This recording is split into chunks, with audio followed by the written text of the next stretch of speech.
Победителей конкурса «Лучшее сельское поселение» сегодня наградили в правительстве Северной Осетии. В конкурсе приняли участие сельские и горные сельские поселения республики.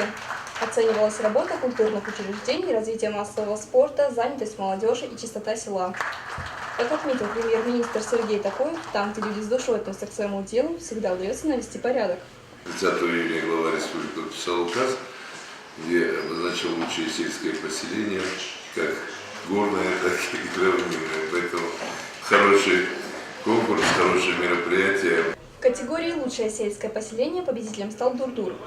Председатель правительства вручил главе села денежную премию в размере 300 тысяч рублей.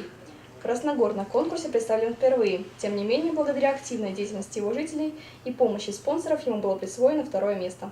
Все как единое целое, молодежь, старшее поколение, все стали рядом, помогали во всем. То есть мы все вместе убирали село, все вместе участвовали на субботниках, на благоустройстве, поставили детские площадки, полностью выходила молодежь, вместе все своими руками все это делалось. И я же говорю, хочется вот большое, огромное спасибо им сказать. Третье место и денежный приз в 100 тысяч получили представители Гизели.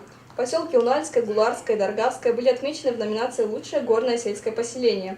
Добавим, главная цель конкурса – это стимулирование работы местных властей и вовлечение населения в процесс благоустройства села. Наталья Алексеева, Борис Сапоев, Осетия ТВ.